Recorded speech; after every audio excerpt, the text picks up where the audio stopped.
Bonsoir à toutes et tous. Merci Idriss du coup pour l'introduction et bienvenue à tous du coup pour ce nouveau Zoom métier. Alors je vais juste rapidement vous présenter la CSI, mais je ne vais pas monopoliser la parole puisque vous n'êtes pas venus pour m'écouter. Donc je vais juste vous recontextualiser un peu le pourquoi du webinaire et ce qu'est la Cité de la Solidarité Internationale. Donc en fait, nous sommes une plateforme d'appui aux acteurs de la solidarité internationale, aussi bien les ONG que les entreprises, les individus porteurs de projets, les collectivités territoriales ou les organisations internationales. Donc on est basé à Annemasse, à la frontière franco-suisse, et on travaille donc à ce titre avec les acteurs suisses et français. Et donc on les accompagne en fait pour développer des initiatives à l'international.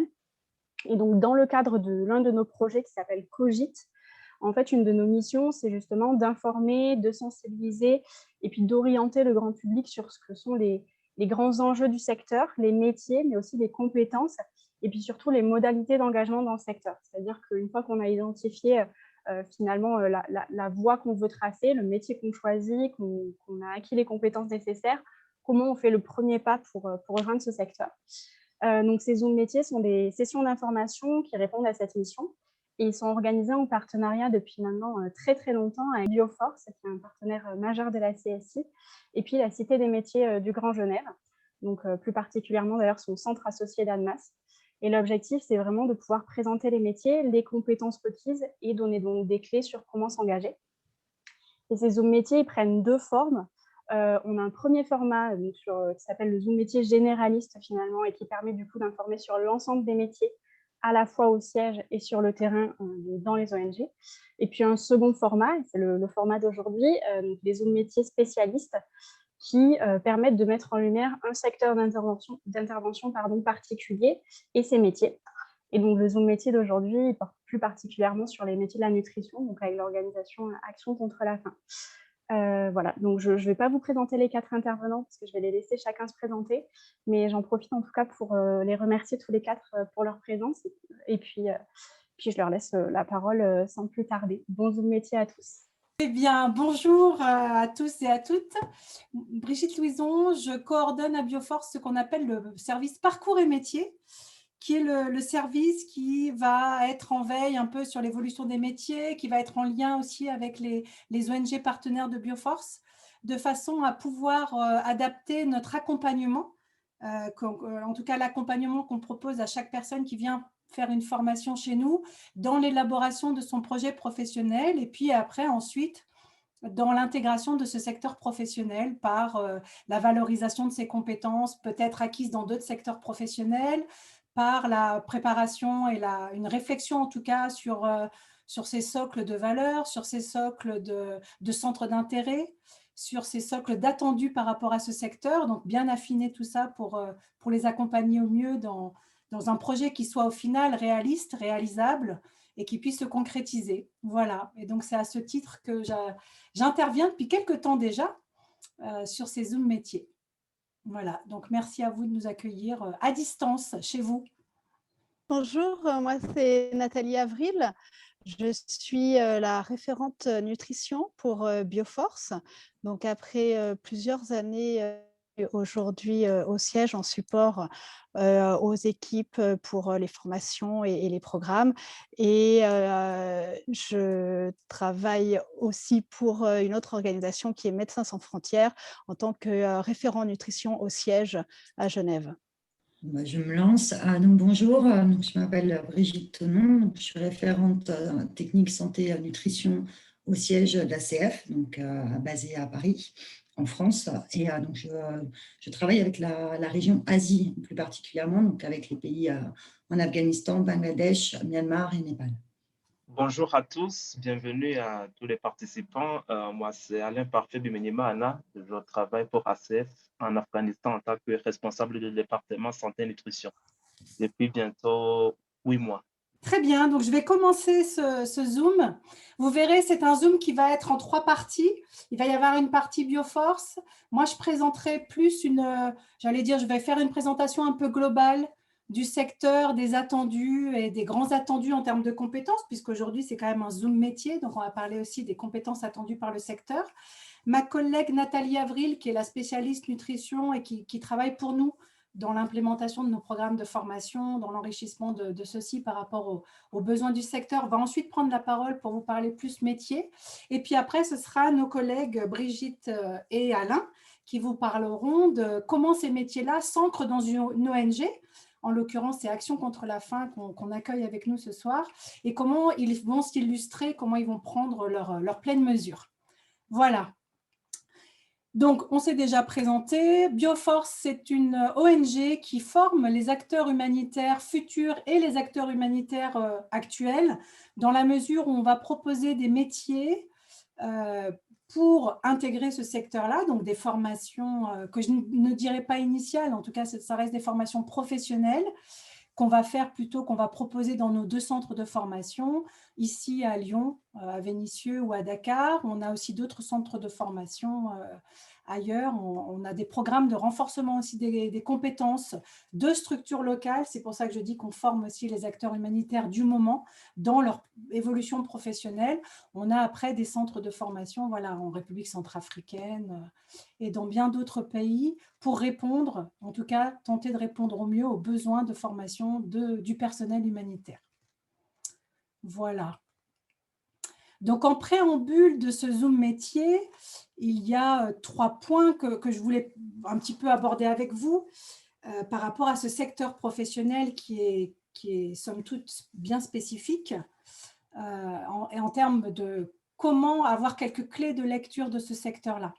Donc, c'est un secteur où effectivement, quand on veut y entrer, c'est un secteur où on se rend compte que finalement, il y a pas mal d'acteurs qui sont dans cet environnement professionnel humanitaire. Il y a déjà des acteurs locaux, les associations locales, les ONG locales, les sociétés civiles dans certains pays qui s'organisent. Il y a ensuite les ONG internationales. Et puis, vous avez aussi les organisations internationales, type les organisations des Nations Unies ou par exemple le Comité international de la Croix-Rouge. Donc, ce n'est pas toujours simple de s'y repérer. Donc, voilà, le premier petite information qu'on peut vous donner, c'est aller essayer de chercher de l'information sur ce secteur et sur ces grandes familles d'acteurs pour pouvoir aussi avoir des clés de compréhension nouvelles, j'allais dire, par rapport à l'humanitaire. Parce que toutes ces structures-là ne vont pas fonctionner toutes pareilles, même si vous verrez qu'en termes de métier, les attendus sont sensiblement les mêmes un peu partout. Mais après, il va y avoir des programmes différents. Chaque association ou chaque ONG a aussi des spécificités qui lui sont propres, avec des cœurs de métier parfois bien identifiés. Action contre la faim vous parlera du sien, qui tourne autour de la sécurité alimentaire, mais ça pourrait être par exemple Médecins sans frontières, qui a un cœur de métier plutôt une approche médicale de l'humanitaire. Il peut y avoir d'autres ONG qui peuvent avoir une approche dans l'humanitaire plutôt en termes de porte d'entrée sur tout ce qui est gestion de l'eau.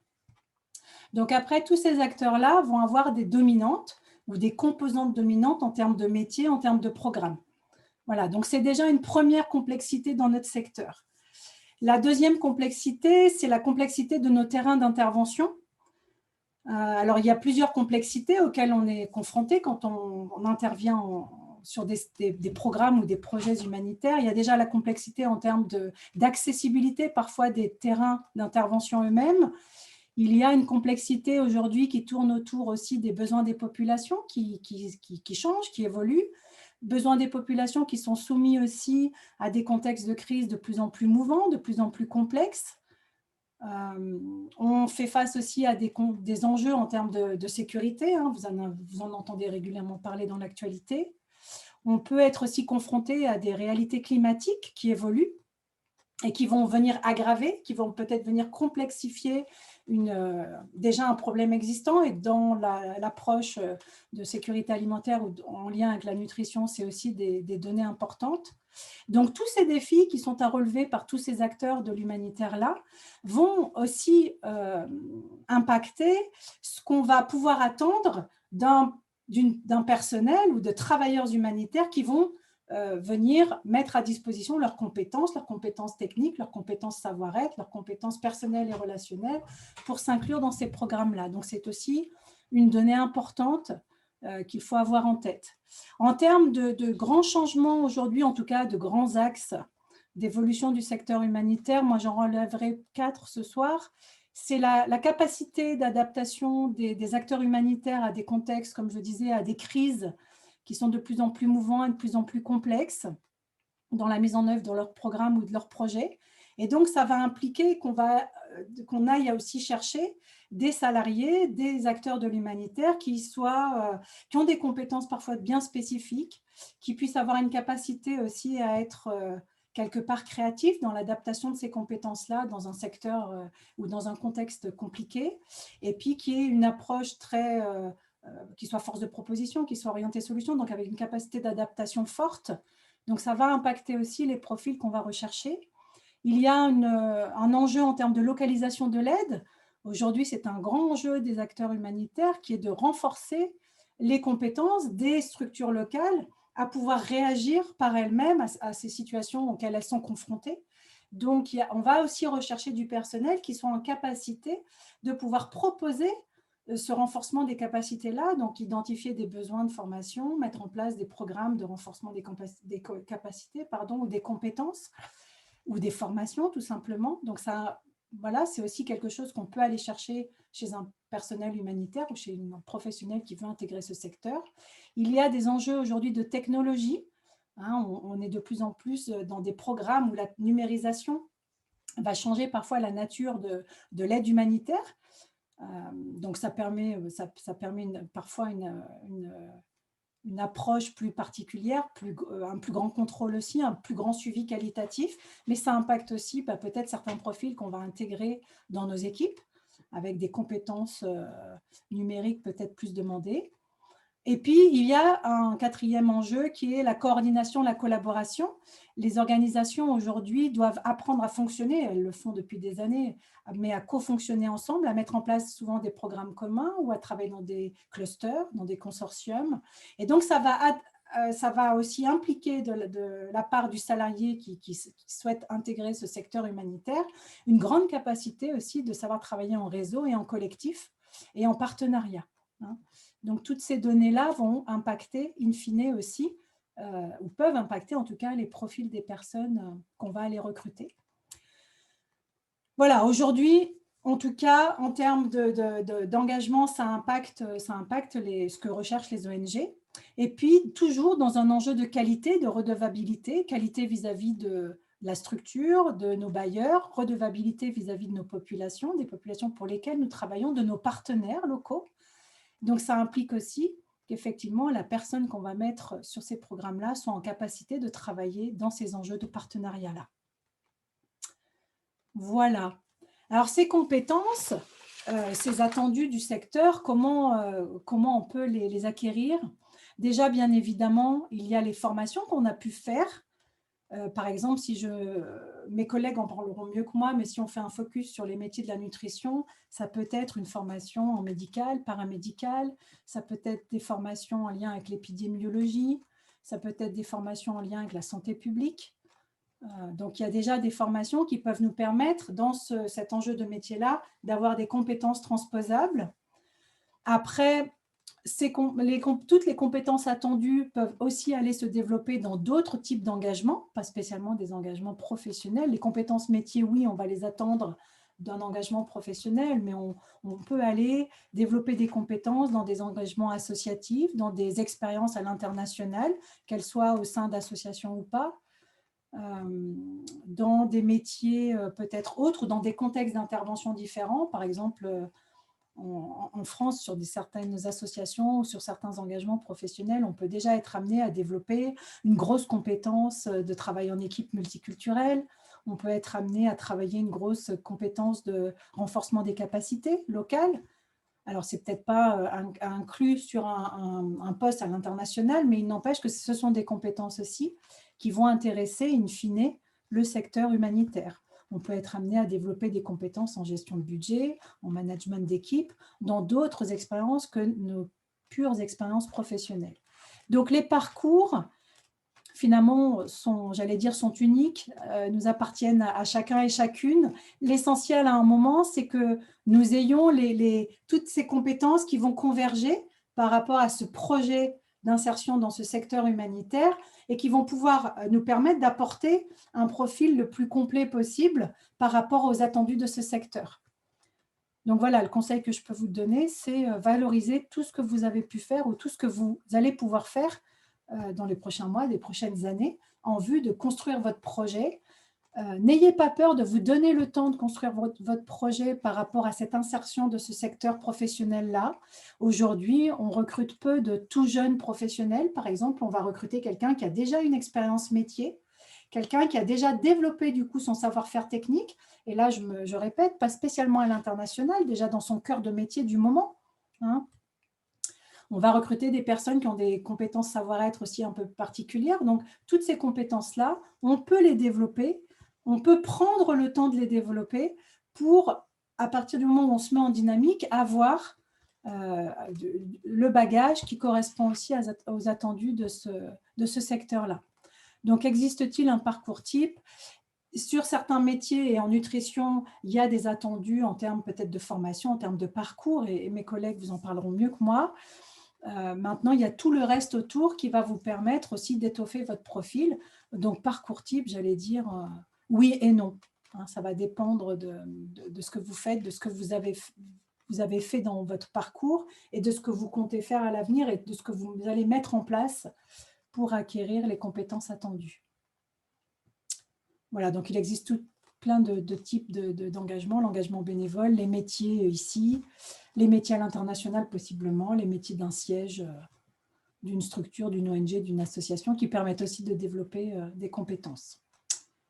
Ce qui me permet d'aborder le sujet des compétences attendues par les ONG. Alors, les compétences attendues par les ONG. L'objectif, c'est que vous puissiez être opérationnel sur le terrain très rapidement. Hein. Les ONG ont des gros programmes de formation en interne, ont développé des packages de formation importants, mais quand on intègre le secteur, on nous demande quand même d'avoir un certain nombre de compétences qui sont directement transposables sur le terrain, même si après, il y a des attendus peut-être un peu plus spécifiques qu'on va pouvoir acquérir via l'ONG qui nous aura recrutés. Mais l'enjeu, c'est vraiment ça, c'est d'apporter le plus de compétences possible par rapport aux attendus auxquels on va être confronté sur le terrain.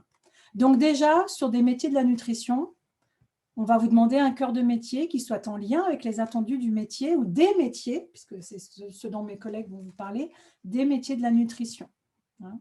Cœur de métier dans lequel vous allez avoir une expérience professionnelle. Alors, ça va dépendre des ONG, mais la majorité des ONG demandent à minima 2 ans d'expérience dans le métier, 2 ou 3 ans d'expérience. Hein. En plus de ce cœur de métier-là, vous allez apporter des compétences transversales. Ce que j'appelle compétences transversales, c'est par exemple des compétences en gestion de projet dans votre cœur de métier. Ça peut être des compétences de management d'équipe dans votre cœur de métier ou dans d'autres métiers. Et puis, à un moment, c'est des compétences que vous allez avoir développées. Les compétences transversales, ça peut être des compétences de formation ou de renforcement des compétences, par exemple. Ça peut être des compétences de gestion de budget. Parce que finalement, vous verrez que vous allez apporter un cœur de métier en lien avec la nutrition, mais dans la mesure où on va vous déployer sur le terrain, on va vous demander d'être déjà un chef de projet. Donc, le chef de projet, il manage son cycle de projet, il va gérer ses équipes, il va gérer son budget, il va gérer ses partenaires. C'est pour ça que dans la slide, il y a une partie travailler en réseau et en partenariat. C'est extrêmement important sur nos métiers humanitaires. Donc, toutes ces compétences transversales-là, quelque part, elles vont être amenées à devenir, pour le salarié humanitaire, des compétences métiers. En plus de, voilà, pas que des compétences transversales, en fait. Ça va faire un package global entre un cœur de métier et des compétences transversales qui vont devenir finalement un tout. On va vous demander aussi beaucoup de compétences personnelles et relationnelles, ce que vous pouvez entendre sous le nom de savoir-être. Les compétences personnelles et relationnelles dans notre secteur sur lesquelles on est plutôt attentif, c'est vos capacités d'adaptation, c'est vos capacités à faire preuve de souplesse, c'est votre capacité à être orienté solution, c'est votre capacité à peut-être gérer des situations de stress, parce que sur le terrain, on est amené à en gérer.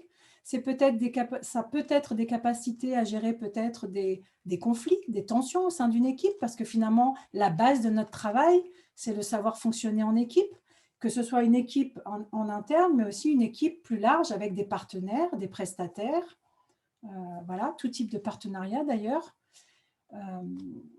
Donc, toutes ces compétences personnelles-là vont vous permettre, dans votre cœur de métier, qui seront renforcées par vos compétences transversales, qui vont vous permettre d'adapter correctement vos savoir-faire dans des contextes d'intervention différents.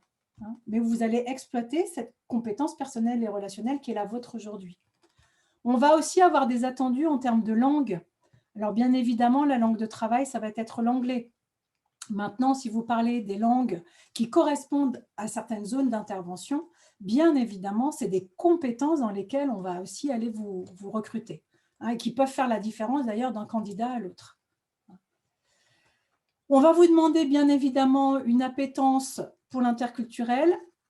Si ce n'est une expérience interculturelle, et l'expérience interculturelle, ce n'est pas la peine d'être parti au fin fond de l'Afrique ou de l'Asie pour l'expérimenter. On peut déjà l'expérimenter dans son environnement, peut-être personnel ou professionnel du moment. Voilà. Mais en tout cas, on va vous demander une ouverture sur ce type d'expérience-là, puisque bien évidemment, ça fait partie de notre quotidien. Et puis, je l'ai déjà dit, mais savoir travailler en réseau, en partenariat, c'est des compétences extrêmement attendues aujourd'hui, puisqu'on n'intervient plus seul dans notre petit coin. On est forcément en lien avec déjà nos partenaires internes, les autres chefs de projet. Quand on est en responsable sur un programme de nutrition, on est en lien avec d'autres responsables de projet avec lesquels on va déjà co-fonctionner. Et puis après, on va être amené à co-fonctionner avec des partenaires sur le terrain, avec des bailleurs de fonds aussi parfois, qui sont présents sur les terrains, donc avec lesquels on va être amené à co-fonctionner. Ce qui me permet d'ailleurs de faire un lien, mais une des compétences personnelles et relationnelles dans lesquelles on peut être attendu dans notre secteur, c'est aussi le savoir-être diplomate, par exemple, la diplomatie. L'assertivité, faire passer des messages en prenant en considération aussi l'interlocuteur, sa culture de référence, son mode de communication, ce qui me permet d'aborder une autre compétence personnelle et relationnelle, qui est le savoir communiquer aussi. Voilà, toutes ces compétences-là vont se regrouper, vont interagir les unes avec les autres, de façon à un moment à vous mettre en capacité d'adapter finalement votre cœur de métier, vos compétences techniques à ce contexte d'intervention en humanitaire. Tout ça pour favoriser ce que j'ai mis en gros dans la slide, mais le travail d'équipe, quelle que soit l'équipe, qu'elle soit interne, qu'elle soit externe, qu'elle soit avec les populations aussi avec lesquelles on travaille, ça reste un travail de partenariat. Voilà. Alors, les différents métiers. Je ne parlerai pas du siège. Un siège d'ONG va correspondre à un siège d'une entreprise avec les mêmes services, un service RH, service recrutement, un département logistique important parce qu'évidemment, il faut déployer des programmes à l'international, un département financier. Selon certaines ONG, dans le département financier, il peut y avoir aussi une partie, par exemple, plaidoyer, levée de fonds, qui va être en lien aussi avec la communication. On va du coup avoir un service de communication. Et puis, on va avoir une direction des opérations dans laquelle vous retrouverez les coordinateurs de projet. Enfin, après, chaque ONG a sa terminologie, mais là, je laisserai mes collègues Brigitte et Alain de parler des terminologies ACF. Mais en tout cas, vous avez des postes en siège de référents techniques de programmes de nutrition qui vont gérer, manager, implémenter les programmes menés par l'ONG sur les terrains en termes de projets en lien avec la nutrition. Dans l'implantation locale d'une mission humanitaire, vous avez deux niveaux, la capitale et les bases. C'est un peu une terminologie très humanitaire, ça aussi. En capitale, vous avez le directeur pays ou le chef de mission, ça dépend aussi, chaque ONG a sa terminologie, qui va gérer une équipe, souvent des équipes de coordinateurs ou de responsables de programmes. Et là, vous trouverez en capitale toutes les fonctions support, donc le coordonnateur administratif et financier, le coordinateur RH, le coordinateur logisticien qui vont permettre au programme de se mettre en œuvre et techniquement et financièrement et en termes d'équipe, de RH. Vous pouvez avoir des coordinateurs suivi-évaluation et puis vous aurez des coordinateurs de programmes ou de projets techniques. C'est là où vous retrouverez un certain nombre de spécialistes de la nutrition qui vont gérer, qui vont coordonner les programmes en nutrition qui seront implantés sur les différentes bases dans le pays. Ces postes-là sont déjà réservés souvent à des personnes qui ont déjà de l'expérience humanitaire et de l'expérience de terrain. Donc, ce n'est pas spécialement des postes d'entrée dans le secteur professionnel. Les postes d'entrée dans le secteur vont plutôt se trouver au niveau des bases. Les bases où vous allez retrouver les mêmes cœurs de métier, pas avec les mêmes responsabilités. Donc, vous allez retrouver un administrateur, vous allez retrouver peut-être un référent RH, vous allez retrouver un ou une logisticienne et vous allez retrouver les responsables de projet. Et dans cette équipe de responsables de projet, il y aura, quand on a des projets en nutrition, un responsable ou une responsable de projet nutrition. Mais pareil, ça, il me semble que mes collègues d'Action contre la faim vous en parleront plus. Donc, quand on veut entrer dans le secteur, une des clés aussi, c'est de ne pas cibler de postes trop hauts, postes qui peuvent être référencés pour des personnes qui ont déjà de l'expérience d'expatriation de terrain, mais plutôt chercher des postes plutôt de responsables de projet ou de programme. Ça va dépendre aussi des structures, mais plutôt basés sur des terrains ou des bases pour pouvoir intégrer ce secteur et après y évoluer et y faire carrière, parce qu'aujourd'hui, oui, on peut faire carrière dans le secteur humanitaire, on peut y évoluer. Le rôle, en général, c'est d'analyser déjà la situation, de suivre la situation, d'adapter les programmes en fonction de la situation. Ça peut être faire des évaluations, faire des enquêtes pour connaître, par exemple, des taux de malnutrition, des taux de couverture de programmes, ce genre de choses. Et puis, bien sûr, suivre le programme, le coordonner. Donc, ça peut être des programmes de prévention, ça peut être des programmes de traitement de la malnutrition, des programmes de surveillance, des enquêtes aussi, tout simplement. Voilà, donc la personne va être en charge de mettre en place, coordonner, suivre et puis son programme et au-delà du programme, suivre aussi ce qui se passe autour, c'est-à-dire la situation globale pour voir éventuellement comment faire évoluer ce programme. Il y a toute une partie formation qui est très importante dans les programmes de nutrition ou les programmes en général.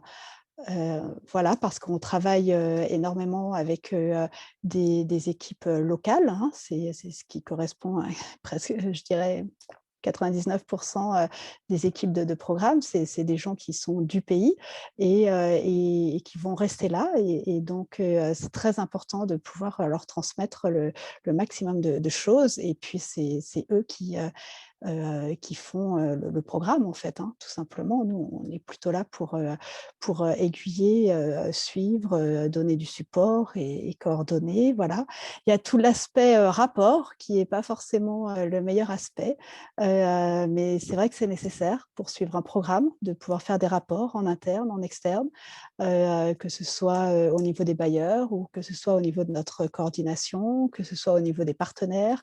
Voilà, c'est très important de communiquer à l'écrit, à l'oral, sur ce qu'on fait, sur ce qu'on veut faire, parce qu'il y a plusieurs acteurs en général dans les zones, donc c'est important de se parler. Et puis voilà, dans l'aspect analyse de la situation, il y a aussi un rôle d'alerte de tout ça, un chacun de ce qui se passe éventuellement en fonction des besoins. Ça peut être aussi à l'inverse, décider que finalement la situation a bien évolué et que le programme n'est plus nécessaire. Donc voilà, c'est très important c'est pas forcément évident au début, mais de ne pas avoir trop la tête dans le guidon et de garder un petit peu un aspect analyse globale. Alors, ça, c'est des exemples de métiers de la nutrition. Je ne vais pas les détailler parce que nos collègues d'Action contre la faim vont expliquer ça bien plus en détail avec des exemples concrets de leur organisation. Mais voilà, comme l'a dit Brigitte à l'instant, on a en général un responsable projet nutrition au niveau des bases, donc des terrains un peu reculés. Il y a en général un coordinateur au niveau de la capitale, d'accord, qui va être en support aux équipes du projet et qui va aussi avoir un rôle plus large au niveau externe. On peut passer à la slide suivante. Il y a les référents du siège. D'accord, donc souvent, ces différents postes correspondent un peu à l'expérience. C'est-à-dire qu'en général, quand on est première mission, on va commencer sur une base en responsable de projet ou de programme. Et puis, avec un peu d'expérience, on va passer en coordination si on est intéressé par ce genre de poste. Et puis, avec un peu plus d'expérience, on peut accéder à un poste au siège. Globalement, en général, ça se passe un petit peu comme ça. Ça, c'est au sein des organisations globalement. Après, il y a des postes qui peuvent être spécifiques, comme par exemple coordinateur cluster, Nutri-Cluster. En gros, c'est des sortes de groupes de travail de différentes organisations lorsqu'il y a une urgence, où on s'assoit un peu régulièrement ensemble pour faire un peu le point ensemble de ce qui fait quoi, où, comment les choses évoluent, quels sont les problèmes, comment on avance ensemble. Donc voilà, donc ceci s'appelle un cluster et puis un coordinateur, bien sûr. Alors, en général, en nutrition, c'est l'UNICEF qui est en charge du cluster nutrition. Voilà, maintenant, il y a souvent des ONG qui peuvent rentrer aussi dans ce rôle de coordination. Et puis après, il y a de multiples autres positions qui peuvent être très spécifiques en fonction des besoins, qui sont moins axés sur des programmes d'intervention, si je peux dire, qui peuvent être des choses, par exemple, créer un kit de formation sur un besoin particulier, qui peut être une capitalisation d'expériences un peu particulières, qui peut être un projet plutôt recherche, innovation sur quelque chose de nouveau. Voilà, donc ça peut un peu se multiplier à l'infini. Il y a différentes positions qui demandent parfois des expertises un peu particulières ou des expériences particulières, voilà, qui tournent autour de tout ça aussi. Maintenant, la grande majorité des postes, ça reste des postes de responsables de programme. Voilà, slide. Alors, le profil recherché, donc comme le disait Brigitte, en général, en nutrition, on va chercher plutôt des profils médicaux ou paramédicaux. Il y a énormément d'infirmières, par exemple, en général, qui travaillent en nutrition, en humanitaire, ou bien des professionnels en santé publique, en nutrition, en sécurité alimentaire. Ça va dépendre un peu des organisations.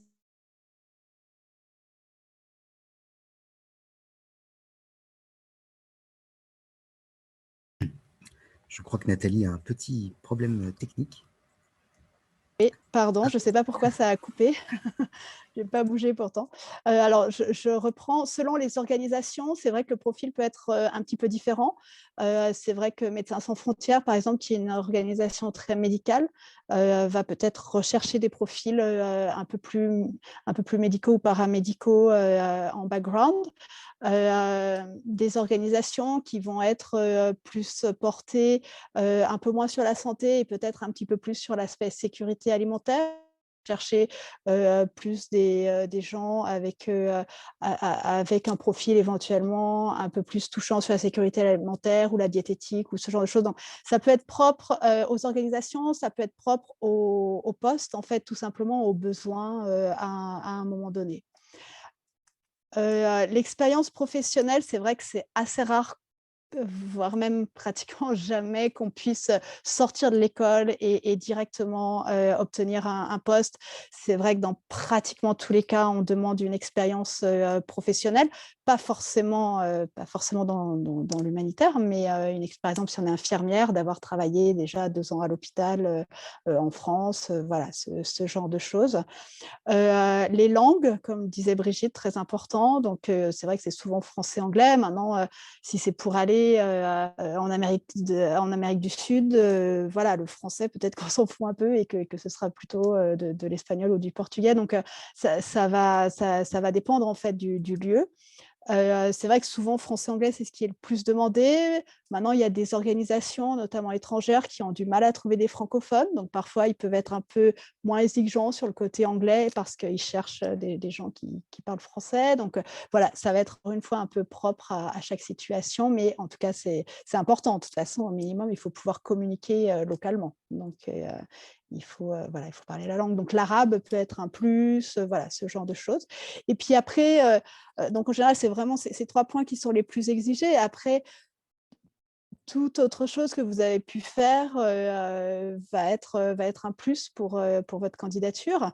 Donc, c'est vrai que si vous avez travaillé, même fait du bénévolat ou du volontariat en solidarité internationale ou même en France, ça peut être un petit plus pour montrer votre engagement et votre motivation. C'est vrai que si vous connaissez un petit peu la gestion de projet, le cycle de projet, ça peut faire une petite différence. Parfois, il y a certains diplômes qui peuvent faire une différence. Par exemple, c'est vrai qu'une infirmière qui a fait un petit diplôme en médecine tropicale, par exemple, peut être privilégiée. Maintenant, ce n'est pas du tout indispensable, mais ça peut être un petit plus. Voilà, donc ça va énormément dépendre aussi quand même des organisations et du besoin qu'ils ont. Slide.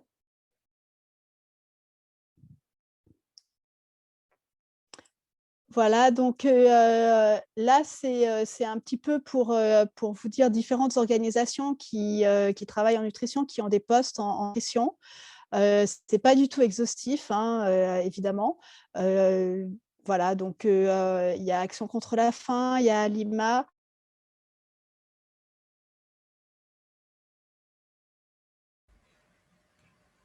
Nathalie, une petite coupure de son encore. Oui, décidément. C'est pas grave. Voilà, c'est la dernière slide, donc ça va aller. Je suis vraiment désolée, je ne sais pas du tout pourquoi. Voilà, donc vous avez les organisations plutôt Nations Unies, donc l'UNICEF, qui travaille énormément en nutrition, le PAM, le Programme alimentaire mondial, qui travaille énormément en nutrition aussi. Après, vous avez bien sûr l'OMS, vous avez le HCR, le Haut Commissariat aux réfugiés, donc qui a une composante nutrition, bien sûr, également. Après, vous avez tout ce qui est CICR, donc Croix-Rouge internationale, Croissant-Rouge, Croix-Rouge. Donc là, j'ai mis la Croix-Rouge française, CRF, parce que j'imagine qu'on a plutôt un public français, mais bien sûr, d'autres pays peuvent être... d'autres Croissant-Rouge ou Croix-Rouge peuvent avoir des programmes en nutrition, bien sûr. Voilà, je ne vais pas tous les citer parce que ce n'est pas du tout exhaustif, mais c'est un peu pour vous donner une idée. Si vous voulez aller chercher sur leur site aussi, justement, ce qu'ils font en nutrition, ce qu'ils en disent, ce qu'ils recherchent plus particulièrement, peut être intéressant, je pense, pour vous. Voilà, je laisse la place à nos collègues d'Action contre la faim. Merci beaucoup. Donc, bonsoir tout le monde. Bonjour en fonction de où vous êtes. Donc, nous, aujourd'hui, avec Alain, donc, on va vous présenter l'association Action contre la faim. Donc, moi, je m'appelle Brigitte Tonon, je suis référente technique opérationnelle pour la santé nutrition. Donc, je travaille au niveau du siège d'ACF à Paris, donc pour le siège de France. Et je travaille plus particulièrement avec la région Asie. Donc, je travaille avec quelques pays dans la région Asie. Donc, aujourd'hui, on vous propose de vous présenter un aperçu assez rapide d'ACF. Et après, nous reviendrons plus en particulier sur nos propres parcours, donc le mien et celui-là d'Alain, qui prendra également la parole lors de cette présentation. Donc, la prochaine. Donc, Action contre la faim, c'est une organisation qui a été créée en 1979 à la suite du conflit au Pakistan, et notamment pour apporter du soutien aux réfugiés afghans qui sont partis se réfugier donc, au niveau du Pakistan. Donc on a plus de 40 ans maintenant, 42 ans même. Et à savoir, donc, ça a commencé à CF en France, et après, donc, nous avons développé un réseau international, donc, le réseau ACFIN, avec des sièges donc, à Londres, New York, Madrid et Toronto, et également depuis récemment à New Delhi, non, pardon, pas New Delhi, mais en Inde. Et nous avons également des représentations internationales, donc par exemple à Bruxelles ou à Berlin. Notre mandat global, il est de lutter contre la faim dans le monde de façon durable et efficace. Donc, les ACF a plusieurs domaines d'intervention, et comme il a été expliqué tout à l'heure par Nathalie et Brigitte, vous pouvez avoir différents mandats en fait, propres à chaque organisation. Donc, chez ACF, nous, on a vraiment au cœur de notre métier, c'est la sécurité nutritionnelle. Et donc, nous travaillons dans le domaine de la nutrition et de la santé, qui est vraiment l'intérêt aujourd'hui. Mais nous avons également des programmes de santé mentale et pratique de soins, genre et protection, à des programmes en eau, assainissement et hygiène. en sécurité alimentaire et moyens d'existence et en plaidoyer et sensibilisation. À savoir que nous essayons toujours d'avoir des approches intégrées dans nos programmes qui permettent d'avoir un impact augmenté sur la malnutrition. Ces secteurs d'intervention, c'est assez intéressant de comprendre leur genèse, qui vient vraiment de l'analyse des causes de la malnutrition, plus particulièrement la malnutrition chez les enfants de moins de 5 ans, qui est évidemment lié à un manque de nourriture, qui peut être un manque de nourriture en termes de qualité et de quantité, mais qui vient également de mauvaise utilisation, mais qui vient également de problèmes d'hygiène et qui peuvent amener à des maladies et qui ne sont pas bien traitées de par un manque d'accès aux soins de santé. Il y a tout ce volet aussi de prise en compte des pratiques de soins en fait, en nutrition qui sont très importantes et qui ont un impact fort sur le développement d'un enfant. Voilà, donc c'est assez important de comprendre ça chez ACF, et c'est vrai que c'est une spécificité propre à ACF, et on verra plus tard dans les compétences en fait, qu'on attend, c'est effectivement d'avoir cette compréhension des différents secteurs d'intervention. Une prochaine. Donc aujourd'hui, ACF, nous travaillons à peu près dans 49-50 pays. Comme donc, je vous disais, nous sommes plusieurs sièges. En siège opérationnel, donc, vous avez donc Madrid, au niveau de l'Espagne. Nous avons un siège donc, à Paris pour la France. Et nous avons un siège opérationnel au niveau de New York pour le bureau des États-Unis.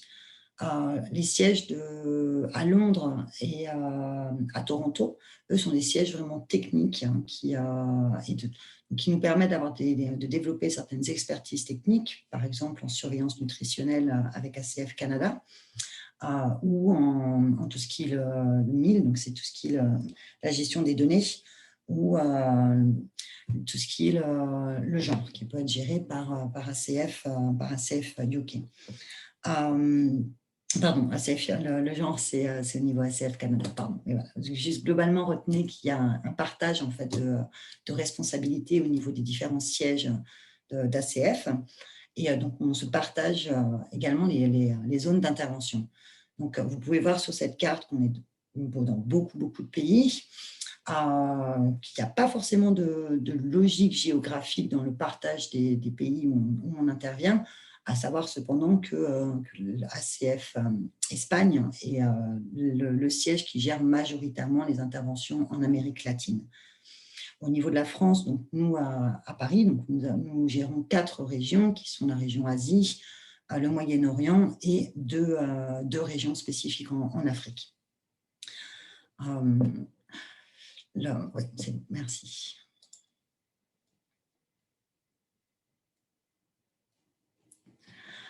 Je vais donc passer pardon, je voulais juste quand même vous donner quelques chiffres avant. Voilà, juste au niveau des salariés, donc juste pour voir un petit peu l'ampleur en fait d'ACF. Donc aujourd'hui, on est à peu près à 8000 salariés chez ACF International, donc ACFIN, avec environ 600 salariés au niveau du siège, un peu plus de 6000 salariés nationaux et environ 400 employés expatriés. Si nous regardons juste uniquement ACF France, nous sommes à peu près 500 salariés répartis entre le siège et le terrain. Et au niveau des équipes nationales, nous avons un peu plus de 4000 employés. Voilà, merci. Donc, je laisse la parole à Alain. OK, bonjour, bon après-midi, bonsoir à tous. Merci de participer à cet événement si important. Moi, je suis Alain Parfait Bimenyima Ana, je travaille pour ACF en Afghanistan en tant que responsable de département santé nutrition. Donc, je vais vous présenter notre équipe, l'équipe type d'ACF sur toutes les missions, que ce soit, mais vous verrez qu'il y a des postes qui doivent être là et d'autres postes qui sont créés selon le contexte. Dans notre contexte particulier en Afghanistan, c'est moi qui suis le responsable de département santé-nutrition. Globalement, le responsable de département santé-nutrition est chargé de définir l'orientation stratégique dans ce domaine précis de la santé et nutrition pour la mission. Il est chargé aussi d'appuyer les équipes qui sont sur terrain, que ce soit les responsables de programme ou bien les équipes qui sont en avant-garde dans la prise en charge de la malnutrition et des maladies dont l'enfant, puisqu'on cible beaucoup plus les enfants de moins de 5 ans, les femmes enceintes et allaitantes. Et il va participer aussi dans l'élaboration de nouveaux projets, dans la mobilisation des fonds, dans les communications externes. Et nous, on a un département santé et nutrition qui est vraiment au cœur des interventions d'ACF, responsable de département santé et nutrition, et ce qu'on attend de lui au niveau de la mission, donc que ce soit l'orientation stratégique, la coordination des équipes, l'appui aux équipes terrain, mais aussi la gestion des intrants, la représentation externe, et tout ce qui est rapportage. Et vraiment, je dirais que comme cœur du métier, c'est quelqu'un qui doit avoir travaillé avec les programmes de nutrition dans les pays en développement, puisque vous verrez par après que ce n'est pas exactement la même chose que ce que nous avons appris dans nos formations classiques, que ce soit de médecins, d'infirmiers, de sages-femmes ou d'autres profils de santé. C'est quelqu'un qui doit avoir travaillé avec les programmes de nutrition dans les pays de développement, qui est en sens de coordination poussée, en sens de communication poussée, et puis vraiment qui a... et puis, il y a aussi, je dirais, que d'autres qualités au niveau personnel, savoir gérer son stress, puisque vous verrez que la plupart de ces interventions se passent dans des pays qui ne sont pas vraiment là où la sécurité n'est pas très stable et là où il faut être vraiment à mesure de gérer son stress correctement et vraiment pouvoir mobiliser ses troupes, pouvoir mobiliser ses équipes et pouvoir tirer le meilleur de chacun de ces équipes. Ici, j'insiste beaucoup plus sur cet aspect alors de maîtrise des activités de nutrition, puisque je sais qu'il y a une particularité là-dessus. Ce n'est pas forcément ce qui est enseigné dans les formations classiques de médecins, d'infirmiers, de sages-femmes ou d'autres profils qui sont recrutés pour ce genre de poste. Donc, il y a cette notion importante d'avoir vraiment mis la main à la pâte et maîtriser les interventions de nutrition dans les pays en développement.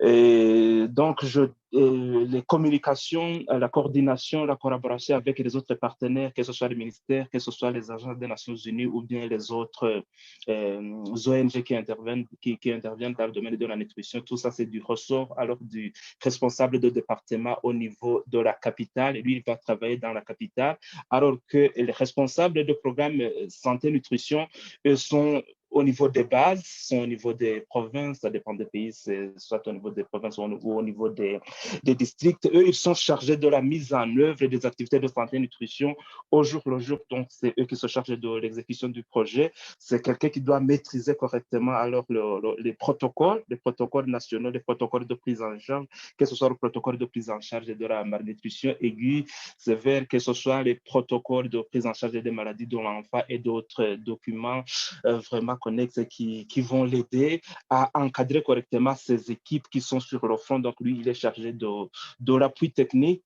de la coordination des équipes qui sont vraiment sur le terrain, s'assurer de la qualité des services rendus aux bénéficiaires, s'assurer de la disponibilité de tout ce qui est intrant.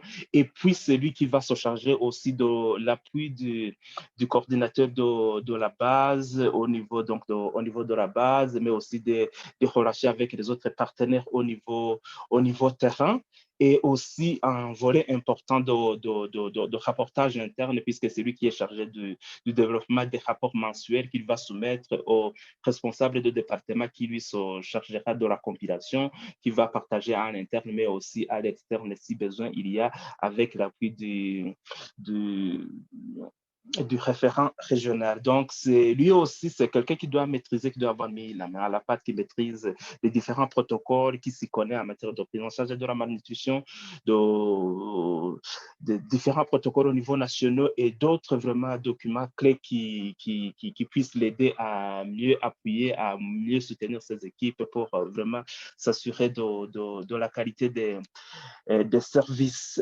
Il va participer, si besoin il y a, au niveau de la coordination au niveau régional. Il y a parfois dans certains pays, comme en Afghanistan, des clusters au niveau local. Donc, c'est lui qui va représenter l'organisation.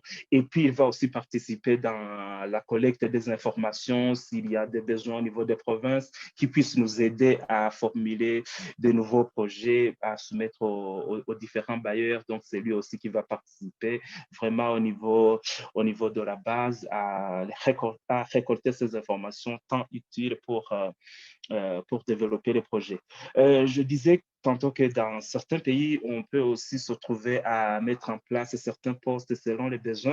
Par exemple, dans notre contexte en Afghanistan, ACF est en même temps co-leader du cluster nutrition. Donc, nous participons aussi dans la gestion du cluster nutrition, dans la coordination des partenaires, dans l'identification des besoins, dans la priorisation, mais aussi dans la mobilisation des fonds et essayer vraiment de définir un paquet de services de santé et nutrition qui soit vraiment efficient et qui puisse nous aider à faire un impact devant des situations qui se présentent dans chaque pays. Donc, par exemple, dans ce contexte, dans notre cadre en Afghanistan, nous sommes co-leaders. Donc, c'est quelqu'un, le co-leader du cluster nutrition, c'est quelqu'un qui s'y connaît beaucoup plus, qui a une expérience poussée en matière de coordination des activités de santé et nutrition, qui a une bonne expérience de gestion de partenariat, de gestion des partenaires, de mobilisation de ressources et de plaidoyer, c'est vraiment un poste pointu. Et puis, nous avons aussi parfois un profil d'expert en nutrition. Donc, s'il y a des activités particulière qui nécessite vraiment une maîtrise, une expertise particulière que les équipes ont proposé de mettre en œuvre et que sur la mission, il n'y a pas forcément de profil qui maîtrise vraiment ce genre d'intervention. Là, on va avoir besoin des experts en nutrition pour vraiment un déploiement en court terme pour essayer d'appuyer la mission à lancer des activités et leur montrer comment mettre en œuvre ce genre d'intervention, par exemple la fortification des aliments. Certains pays sont encore en arrière, n'ont pas encore commencé ce genre d'activité. Là, ça demande vraiment une certaine expérience, ça demande une expertise particulière. Donc là, on peut avoir recours à un expert en nutrition. Il y a aussi un volet particulier que nous, par exemple, qui nous est très cher ici en Afghanistan, puisque c'est vraiment ACF est la source vraiment privilégiée de données récentes en matière de surveillance nutritionnelle. On peut avoir un responsable de projets qui se charge particulièrement de la surveillance nutritionnelle, puisque ça demande vraiment des compétences particulières, ça demande vraiment des connaissances. Bon, donc je parlais de responsable de projet surveillance, je disais que là, vraiment, ça demande vraiment des compétences particulières, quelqu'un qui s'y connaît en évaluation, dans la mise en place des activités d'évaluation nutritionnelle. Là aussi, c'est un domaine qui est vraiment particulier, là où vraiment ACF vraiment fait un gros boulot, puisque je dirais que la plupart des intervenants dans le domaine de la nutrition maintenant font recours à nos enquêtes SMART et à nos enquêtes SWIC pour évaluer la couverture des services de nutrition, puisque la mise en œuvre parfois des enquêtes de nutrition d'ampleur nationale sont vraiment pas faciles dans un contexte comme l'Afghanistan. Le pays est trop vaste, ça nécessite une mobilisation énorme de moyens et des compétences qui ne sont pas forcément disponibles au niveau pays. Donc, c'est beaucoup plus des enquêtes qui sont réalisées au niveau provincial qui vont aider les intervenants dans le domaine de la nutrition et les décideurs vraiment à ajuster correctement, à ajuster leurs interventions dans le domaine de la nutrition. Donc là aussi, à un certain moment, on peut avoir recours à un responsable de projet surveillance nutritionnelle qui a vraiment toutes ces compétences requises, qui puisse appuyer la mission à vraiment faire toutes ces évaluations nutritionnelles, que ce soit des enquêtes, des évaluations rapides, ou bien des enquêtes formelles SMART, ou bien des SWIC pour évaluer la couverture en termes de services de prise en charge de la malnutrition. Donc, voilà en gros comment est composé notre département, comment dans notre mission est structuré le département santé et nutrition qui est sous ma responsabilité. Slide suivant. Je vais alors vous décliner ici humblement mon profil, comment est-ce que j'en suis venu à être responsable de département santé nutrition en Afghanistan. Bon, d'abord, je suis médecin de formation et comme tous les médecins dans les pays en voie de développement, j'ai eu à travailler au niveau des hôpitaux ruraux, d'abord en tant que chef de service pédiatrie. D'ailleurs, c'est là où j'ai pris goût à la nutrition puisque j'étais en même temps responsable du service de stabilisation thérapeutique. Dans certains pays, on parle de CLENI, mais dans mon contexte, on parlait de service de stabilisation thérapeutique. Donc, en tant que j'ai pu faire partie des formateurs sur la prise en charge intégrée de la malnutrition aiguë. Et puis, après, j'ai eu la chance de devenir médecin directeur d'un hôpital rural aussi. Et de là, j'ai eu la promotion d'être directeur technique d'un programme national intégré d'alimentation et de nutrition, en sigle, on l'appelle Pronianit au Burundi. Je disais que je travaille en tant que directeur technique du programme national intégré d'alimentation et de nutrition. C'est vraiment au niveau d'un ministère de la Santé dans les pays du Sud. Et j'ai pu faire une formation en nutrition à l'Université de Bordeaux. En 2017, j'ai fait mon diplôme universitaire en épidémiologie nutritionnelle et j'ai fait mon master en 2019 en aide humanitaire à Kano Institute. Et puis, j'ai pu avoir alors ma première expérience d'expatriation au Soudan pour l'ONG Goal Global, où j'ai travaillé en tant que responsable de programme au coordinateur santé et nutrition au niveau terrain. Je parlais de ma première expérience d'expatriation au Soudan en tant que responsable programme santé et nutrition pour Goal Global. Et puis, ma deuxième expérience en expatriation aura été alors en Sierra Leone en tant que chef de projet. Donc, ça revient, c'est presque le même niveau que responsable programme. J'étais chargé de la coordination d'un projet santé, de lutte contre la tuberculose infantile. Mais alors, j'ai eu la chance maintenant, alors je suis responsable du département santé et nutrition en Afghanistan pour le compte d'ACF depuis octobre 2020. Donc, c'est moi qui coordonne sous la supervision de Brigitte la mise en tout le paquet santé, toutes les activités santé et nutrition pour la mission d'Afghanistan pour le compte d'ACF. Je vais repasser alors la parole à Brigitte. Et... Merci beaucoup. Du coup, la prochaine diapo. Donc là, merci encore là, pour cette présentation des métiers qui sont plutôt sur le terrain. Donc moi, je vais plus me concentrer sur les métiers de nutrition au niveau du siège d'ACF. Donc vous verrez en vert, c'est plutôt les missions, les postes qui ont vraiment un focus nutrition. Et en orange, donc c'est des postes qui demandent un focus plutôt santé et nutrition. Donc je pense que vous l'aurez compris, que chez ACF, on travaille beaucoup sur la santé et sur la nutrition. Donc moi, à nouveau, je suis référente technique opérationnelle en santé et nutrition. Donc, comme je vous ai expliqué tout à l'heure, en fait, au niveau du siège d'ACF, donc on est divisé au niveau de la direction des opérations en pôles, comme on appelle, donc c'est des régions. Et donc moi, je travaille avec la région Asie, mais nous sommes plusieurs référents techniques opérationnels, une par région. En parallèle, nous avons également des référents techniques de surveillance nutritionnelle. Donc, comme il a été expliqué par Alain et également avant par Nathalie, dans le domaine de la nutrition, il y a une forte demande en fait, de surveillance nutritionnelle, donc d'être capable de connaître la situation nutritionnelle des enfants de moins de 5 ans et des femmes enceintes et allaitantes, majoritairement. Ce sont les deux cibles majoritaires de nos programmes nutritionnels. Et donc, nous avons une personne au siège qui nous aide en fait, à mener toutes ces enquêtes. Nous avons également des chercheurs et des épidémiologistes qui, eux, peuvent mener différents types de projets de recherche sur nos terrains d'intervention. En fonction de l'intérêt aujourd'hui d'obtenir des évidences en fait, en termes d'intervention nutritionnelle, nous pouvons faire recours à ces chercheurs qui, eux, ne sont pas attachés à différentes régions ou à différents pays, mais peuvent intervenir à différents endroits en fonction des opportunités et des besoins sur place. Si l'on regarde plus les pays qui sont mis en vert sur ma diapo, sont plutôt des métiers très axés nutrition. Donc, nous avons une personne qui est en charge qui est une référente en nutrition et qui, elle, par exemple, assurera la représentation au niveau du cluster nutritionnel et qui va suivre toutes les évolutions au niveau vraiment du secteur uniquement nutritionnel.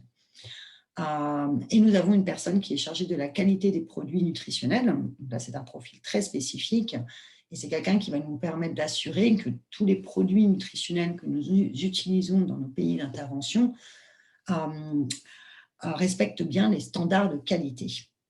Comme vous le savez probablement, pour le traitement de la malnutrition, nous faisons recours à différents types de produits nutritionnels qui sont majoritairement importés, donc manufacturés dans certains pays et importés dans nos pays d'intervention. Nous en achetons aussi localement dans certains pays. Et donc, cette personne va nous aider à faire des audits, par exemple, de producteurs de rations dans différents pays. Donc, si on regarde plus mon parcours en particulier, et comme il a été mentionné également avant, les profils médicaux ou paramédicaux sont souvent favorisés en fait, pour des expériences sur le terrain. Donc, moi, je suis infirmière diplômée d'État initialement. Et j'ai travaillé donc, à l'hôpital pendant un peu plus de 3-4 ans en France avant de pouvoir faire ma première expatriation. Pendant mes études d'infirmière et lorsque j'étais infirmière donc en milieu hospitalier, j'ai été également bénévole dans plusieurs associations, dont Médecins du Monde. Et cela a été également mentionné auparavant qu'il est, il est souvent souhaitable, ou en tout cas encouragé, d'avoir une implication personnelle au sein de différentes associations, notamment en France ou dans différents pays, qui vous permettent déjà de vous assurer que vous avez vraiment un intérêt pour ce secteur et qui peut vous familiariser avec certaines approches ou techniques propres au monde associatif. Donc à la suite de ça, je suis partie, j'ai postulé à différentes organisations. Je souhaitais absolument partir en mission humanitaire. Et donc, je suis partie en 2005 pour mes 25 ans en première expatriation avec ACF en tant que responsable programme nutrition au Soudan, où je suis restée 1 an et demi. Donc, comme il a été dit également, il y a souvent cette progression en fait, au milieu humanitaire où vous commencez très souvent en premier poste comme responsable de programme, plutôt au niveau terrain, donc au niveau des bases, qui peut être au niveau des régions, des provinces. Donc, vous ne serez pas forcément en capitale pour les premières expatriations. À la suite de cette première expatriation, j'ai eu la chance de partir 5 fois avec ACF à différents postes. Donc, je suis repartie en tant que responsable de programme nutrition en Somalie où je suis restée un peu moins d'1 an. Après, je suis partie en Birmanie pendant 1 année. Et en Birmanie, j'avais vraiment la volonté de faire des enquêtes nutritionnelles. Parce que j'avais l'impression que c'était quelque chose de très important, de pouvoir vraiment avoir une vision claire de comment nous diagnostiquons la malnutrition et comment nous sommes capables d'estimer la magnitude ou l'amplitude d'une problématique nutritionnelle dans une zone. J'ai eu l'occasion de faire différentes enquêtes nutritionnelles. C'est des enquêtes nutritionnelles qu'on appelle les SMART, donc c'est des méthodes d'enquête nutritionnelle standardisées. Suite à ces 3 missions, je suis repartie en Afghanistan, donc, où est aujourd'hui Alain, au même poste qu'Alain aujourd'hui, donc en tant que responsable de département santé-nutrition, où je suis restée à peu près 1 année et demie. Après, je suis partie au Libéria, toujours en tant que responsable de département santé-nutrition, et j'étais intérim chef de mission pendant 6 mois. Et ma dernière mission sur le terrain avec ACF donc, a été au Burkina Faso, où là, j'ai eu la chance d'être coach ou mentor, en fonction des différentes appellations, pour des responsables de projets de nutrition ou dans une région spécifique du Burkina Faso. L'intérêt de cette mission, qui était assez courte, qui était de 4 mois, était vraiment de faire un appui aux responsables de projets nutrition nationaux en vue de les aider à pouvoir prendre en charge ces responsabilités sans appui extérieur ou d'expatriés. Cela rejoint la stratégie d'ACF aujourd'hui de nationaliser au maximum nos positions. Nous essayons d'avoir le minimum d'expatriés et d'avoir uniquement des expatriés sur les postes qui sont vraiment nécessaires. Nous essayons de promouvoir les compétences au niveau national en fonction à nouveau des exigences propres à chaque pays et propres à chaque projet et des compétences locales que nous pouvons trouver dans chaque pays. À la suite de ça, je me suis aperçue que mon diplôme d'infirmière ne correspondait plus vraiment à ma charge de travail et mon intérêt également. Du coup, j'ai fait un diplôme, un master donc en santé publique au niveau de l'EHESP en France, donc c'est l'école des hautes études en santé publique. Donc moi, j'ai fait le programme qui est en anglais, donc c'est le programme international. Donc, j'ai fait une spécialisation surtout sur les politiques en santé et tout ce qui est management de la santé. Donc, à la suite de l'obtention de ce master en santé publique, j'ai travaillé avec l'ONG, Première Urgence Internationale, au niveau du siège en tant que référente santé pendant un peu plus de 3 ans, presque 4 ans. Et après, j'ai de nouveau eu envie de repartir en expatriation, voilà, après avoir passé quelques années à Paris pour le master et à ce poste au siège. Je suis repartie avec Médecins du Monde cette fois-ci, donc en Serbie, en tant que coordinatrice médicale. Donc ça, c'était en 2015, c'était quand il y a eu 2016, pardon, c'est quand il y avait l'influx de réfugiés en Europe, donc sur la route des Balkans. Voilà. Et quand je suis revenue en France, pour être transparente, j'étais enceinte, donc je suis revenue en France pour pouvoir être proche de ma famille. Et donc, j'ai repris un poste au siège avec ACF, qui, donc, après plusieurs années d'éloignement d'ACF, je suis revenue chez ACF à un poste au siège, donc, comme je vous disais aujourd'hui, au niveau de l'Asie. Donc, à nouveau, donc, voilà, je travaille avec Alain, mais également avec le Myanmar, donc le Népal et le Bangladesh. À savoir que les régions peuvent évoluer en fonction des différentes missions qu'ACF va décider d'ouvrir. Donc, par exemple, quand j'ai pris ce poste, je gérais également l'Indonésie. Aujourd'hui, on a également le Pakistan, etc. Donc, voilà, c'est des postes qui bougent un petit peu.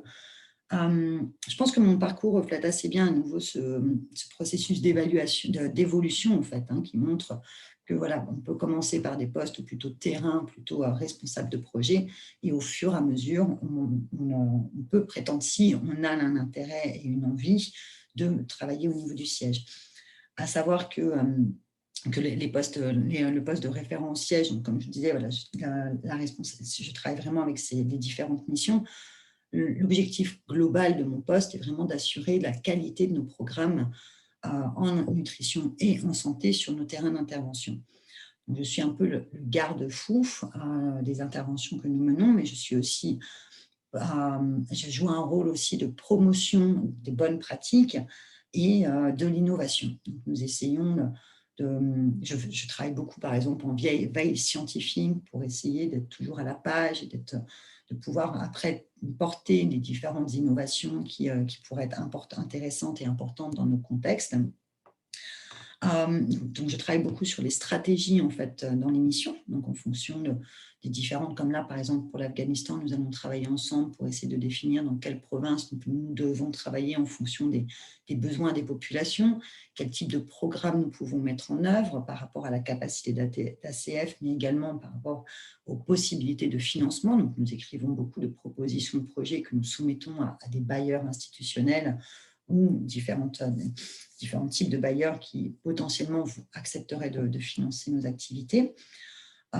J'ai un gros volet aussi pour tout ce qui est la gestion de la pharmacie. Et à nouveau, c'est là où je reviens sur ce volet ACF, où nous avons nous intégrons nos activités santé et nutrition. Donc, j'ai un volet vraiment de validation des approvisionnements pharmaceutiques que nous faisons sur nos missions. J'ai un volet forcément de ressources humaines également. Donc, je vais être responsable du recrutement des personnes que nous allons envoyer sur nos missions.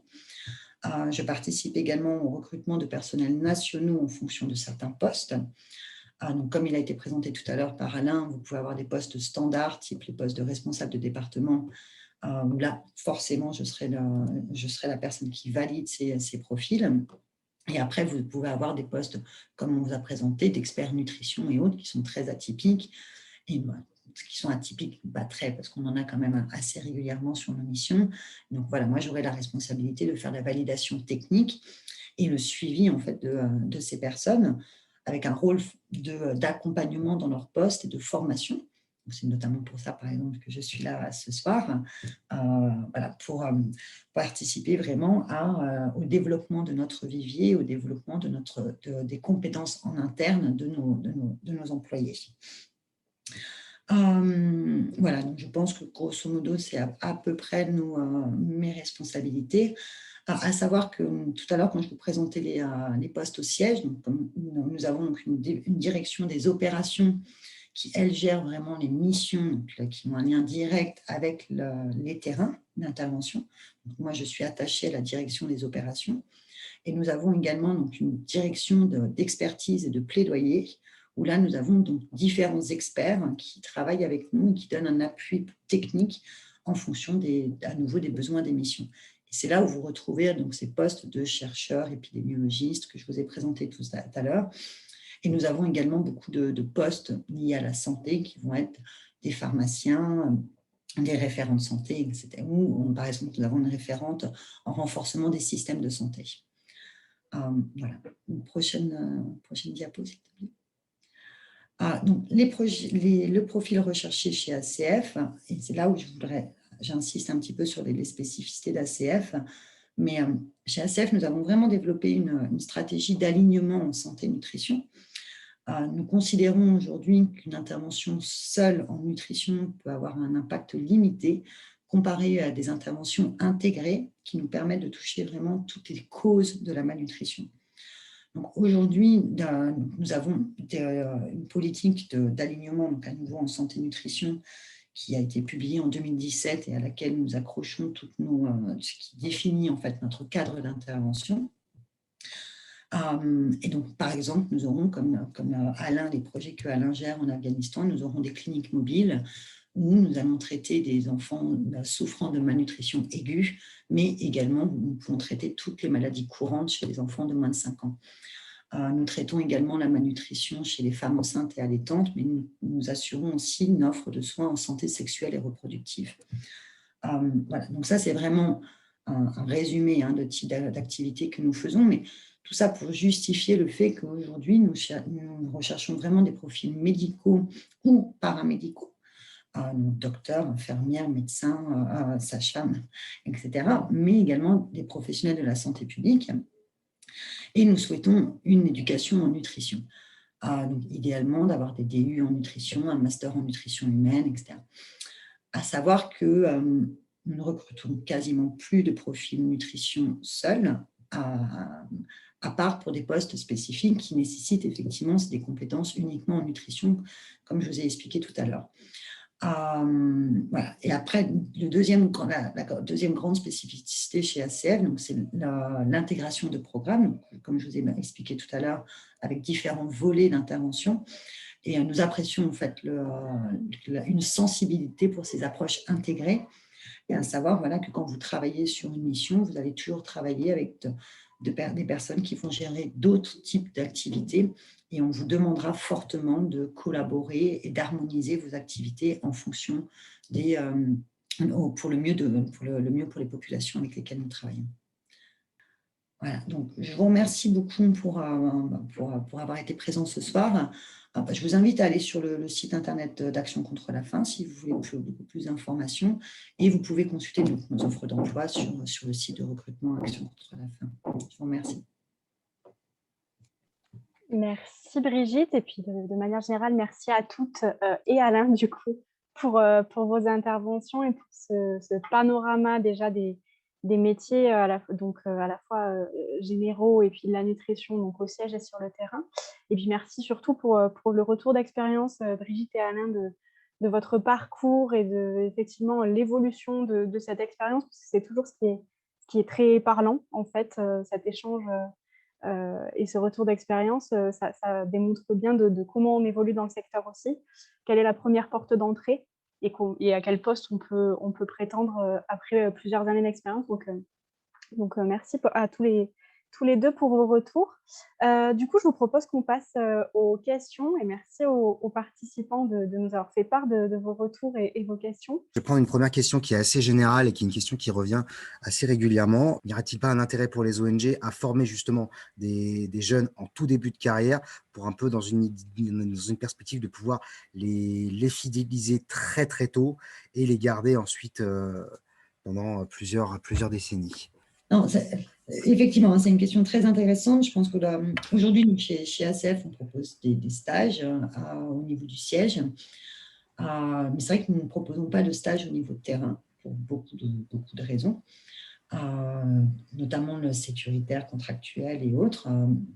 Et très souvent, en fait, pour être honnête, c'est souvent aussi les écoles qui ne cautionnent pas forcément les déplacements dans nos zones d'intervention, qui peuvent être insécurisées, qui sont majoritairement en fait insécurisées et qui ne rentreront pas. Là, par exemple, je fais référence aux écoles en France, où les déplacements se font en accord avec le ministère des Affaires étrangères et qui, lui, va définir les zones où les étudiants potentiellement peuvent partir, etc. Donc, je sais que ça peut être une limite. Après, au niveau du siège, on offre des stages qui permettent une intégration, déjà de meilleure compréhension de l'organisation pour potentiellement un départ sur le terrain par la suite. Ce n'est pas systématique, je l'avoue. Mais voilà, j'avoue que de ce côté-là, on n'est pas encore complètement... voilà. Pour l'intégration, il y a toujours cette exigence à minima d'avoir une expérience professionnelle en amont et une spécificité technique propre. Et je pense que vous l'aurez tous compris qu'aujourd'hui, le monde humanitaire s'est professionnalisé de plus en plus. Et ce qu'il faut vraiment retenir, c'est qu'on a beaucoup de compétences au niveau national. De plus en plus, nous avons des collaborateurs nationaux qui ont des compétences très fortes. Et de nouveau, il faut justifier pourquoi on enverrait des expatriés en appui à ces personnes. Donc, d'où une exigence de profil assez expérimenté. Je profite de l'occasion, je le dis à nos panélistes. Ce soir, on a un public qui est assez éclectique. On a des gens qui nous écoutent depuis la France. On a aussi des gens qui nous écoutent depuis d'autres pays, notamment certains de l'Afrique de l'Ouest. Donc, dans vos réponses, n'hésitez pas à prendre ce paramètre en compte. On n'a pas que des Français hexagonaux qui nous écoutent. On a aussi des francophones qui sont ailleurs dans le monde et qui sont tout aussi intéressés à intégrer le secteur, que ce soit dans leur pays, que ce soit dans d'autres pays à l'international. Du coup, je complète juste parce qu'il y a effectivement des opportunités de stage au niveau de nos missions. Je sais par exemple, Alain, vous avez des stagiaires au niveau national. Je vais peut-être te laisser compléter ça.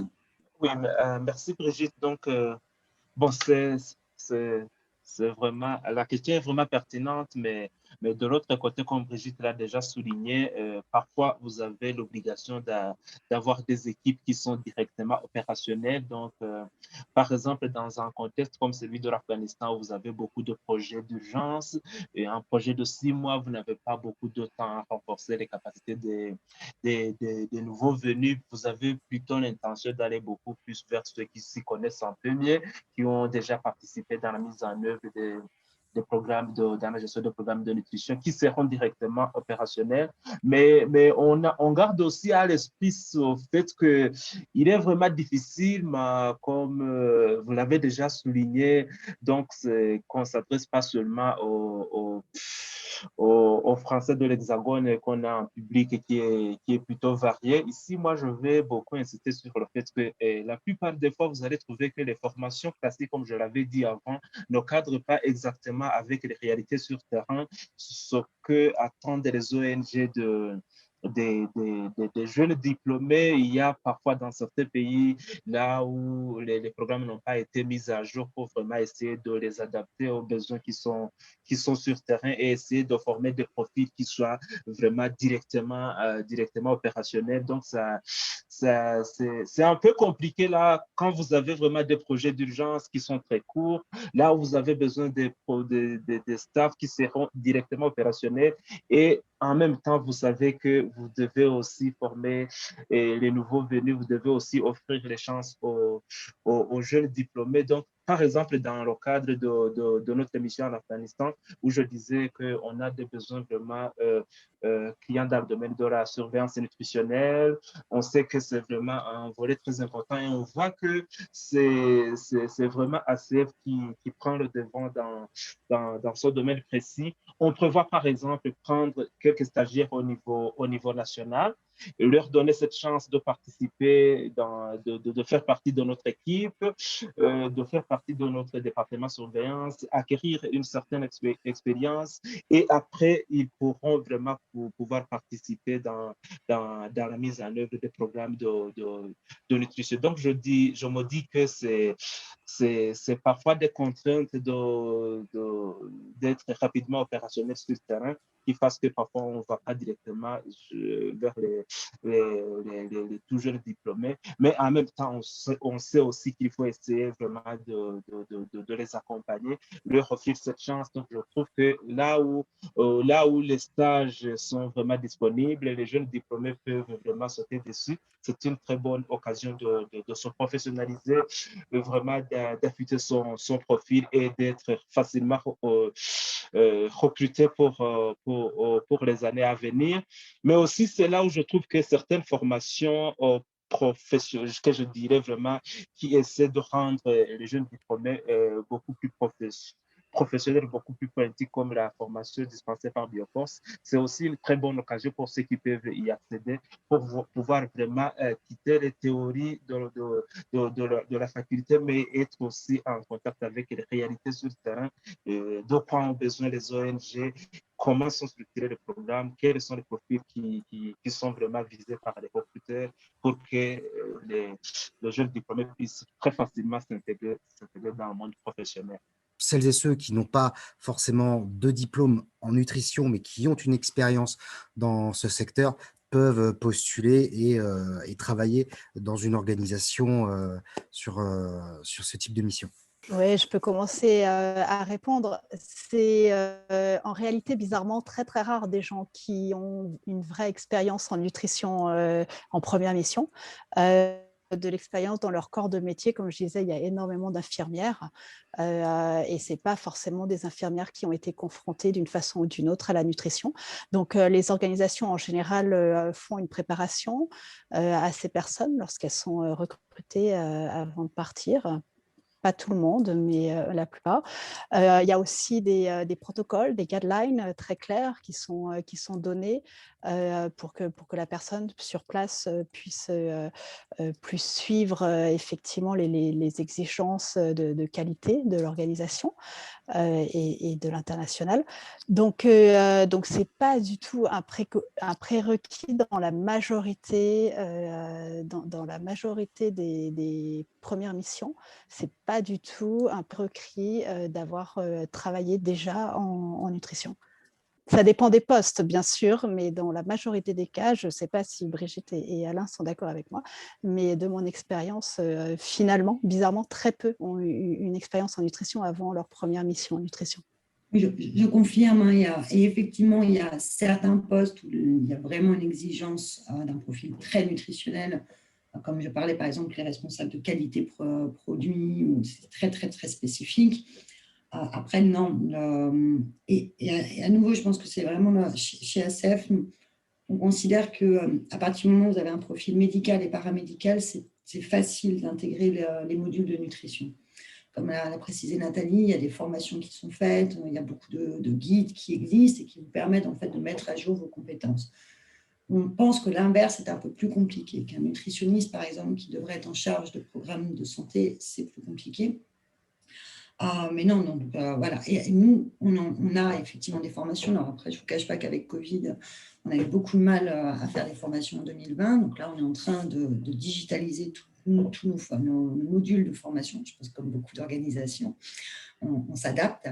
Et donc là, aujourd'hui, on va être capable d'offrir beaucoup plus de formations. Et finalement, cette digitalisation, on s'aperçoit qu'elle devient même un avantage parce qu'elle nous permet de toucher beaucoup plus de monde et d'atteindre des personnes qui n'auraient pas pu forcément venir à des formations présentielles. Donc, finalement, on essaie de voir le verre plutôt plein et pas à moitié vide. quel conseil pourriez-vous donner à quelqu'un qui souhaite faire carrière dans ce domaine-là, qui souhaite l'intégrer, et la personne précise qu'elle a un master en sécurité alimentaire et nutritionnelle?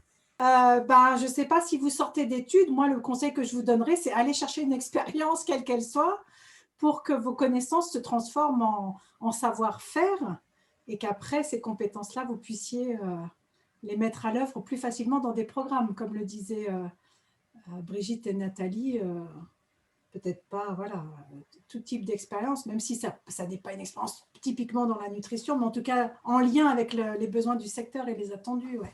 Parce que la formation a l'air intéressante.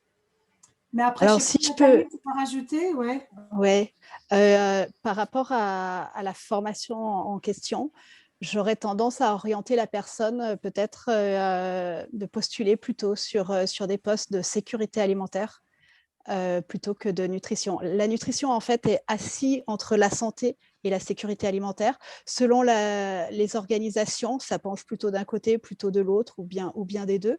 Et c'est vrai qu'avec un diplôme tel que le sien, je pense qu'au jour d'aujourd'hui, c'était différent il y a 20 ans, mais au jour d'aujourd'hui, ça va être difficile, je pense, de pouvoir avoir un poste de responsable de programme de traitement de la malnutrition. Donc, je pense que des postes qui pourraient être intéressants pour elle, en tout cas plus faciles d'accès pour elle, seraient soit des postes au niveau des enquêtes, soit des postes qui sont plus de la sécurité alimentaire, à mon avis. Après, je laisse aussi ACF qui connaît bien la sécurité alimentaire aussi. Oui, à nouveau, je confirme que des profils très nutrition trouveront vraiment leur place dans le secteur de la sécurité alimentaire. Tu as dit quelque chose de très juste, où il y a cette notion entre la santé, la sécurité alimentaire et la nutrition qui est un petit peu entre. Et en fonction de nous, ACF, on a décidé que le département de nutrition allait se pencher vers la santé parce qu'aujourd'hui, on travaille beaucoup sur les approches de renforcement de système de santé. Nous travaillons beaucoup sur la couverture de santé universelle, l'objectif à 2030 de couverture universelle pour tous. Et à nouveau, parce que nous croyons fortement qu'une intégration de la nutrition dans le système de santé fera qu'il y aura un accès beaucoup plus fort à la nutrition pour tous, une meilleure couverture. Quand on parle de la sécurité alimentaire, vous avez plein de postes très, très différents qui peuvent effectivement correspondre à des profils plus nutritionnels, plus nutrition. Mais... Que se passe-t-il après la formation de 3 mois au centre Bioforce pour un profil expérimenté? Les 3 mois, c'est 3 mois de théorique avec la moitié gestion de projet et la moitié plutôt nutrition. Mais pour compléter ces 3 mois et avoir le Bioforce, il faut faire un stage donc en nutrition, en fait, en général avec une organisation humanitaire ou un ministère de la Santé ou quelque chose comme ça. On appelle ça stage du côté de Bioforce. Maintenant, c'est vrai que la plupart du temps, et notamment pour quelqu'un d'expérimenté, puisqu'en général, c'est des gens expérimentés qui suivent cette formation, c'est un poste, en fait, tout simplement. Et on leur demande simplement un rapport que nous, on va appeler rapport de stage, mais voilà, un rapport d'expérience, en fait, et qui, voilà, donc on demande un stage d'environ 6 mois. Maintenant, la personne peut être en poste pendant 1 an ou autre, voilà, mais voilà, ce que nous, on va appeler stage, mais en réalité qui est en général un poste normal, rémunéré, voilà. Donc, c'est ce qui complète, en fait, les 3 mois de formation théorique. Le plus difficile, en général, c'est d'avoir sa première expérience humanitaire, en général expérience d'au moins 6 mois, voire 1 an si possible, mais minimum 6 mois. C'est beaucoup plus facile de passer après les recrutements suivants. Donc, c'est vrai que soit un stage, soit voilà, une formation qui permet derrière d'accéder à un premier emploi peut être un tremplin pour ouvrir un peu plus de portes. Voilà, il ne faut pas se démotiver. Moi, personnellement, lorsque j'ai cherché, j'ai eu des refus. Voilà, ACF m'a refusé au départ, même si au final, je suis un bébé d'ACF, mais voilà, il ne faut pas se décourager. C'est vrai que la première expérience est un peu difficile à avoir. Mais après si la première expérience se passe bien, c'est plus facile. Donc, il ne faut pas se décourager au départ. Quelles sont les chances qu'un stage chez ACF puisse par ailleurs ensuite aboutir à un emploi? Là, je vais un peu voter en touche parce que je pense que ce serait les RH qui seraient vraiment mieux placés que moi. Moi, de ce que j'ai vu, et pour être honnête, en santé nutrition, on n'en a pas beaucoup. Moi, par exemple, j'ai encadré des stagiaires au siège qui ne sont pas forcément partis sur le terrain derrière. On a certains stagiaires type chargé d'appui programme, par exemple, qui, eux, partent plus facilement, j'ai l'impression. C'est une impression. Et on a pas mal de stagiaires aussi au niveau de la direction d'expertise et plaidoyer. Mais tout le monde n'a pas forcément une volonté d'expatriation derrière aussi. Voilà, il y a des profils aussi de personnes qui finissent par exemple des thèses ou des masters, qui veulent travailler dans l'humanitaire, en tout cas avoir une première expérience, pas forcément sur le terrain. Je ne saurais pas trop, je suis désolée pour ça. Si je suis honnête, à nouveau en santé nutrition, de mes 3 ans au siège, je n'ai pas vu de départ direct sur le terrain à la suite de stage. Désolée. Alain, je vous en prie. Oui, pardon, tout à l'heure, quand je parlais de stage, après, excuse-moi Alain, excuse-moi, je te laisse après, quand je parlais de stage tout à l'heure, après la formation de Bioforce, je parlais sur le terrain, je ne parlais absolument pas au niveau des sièges.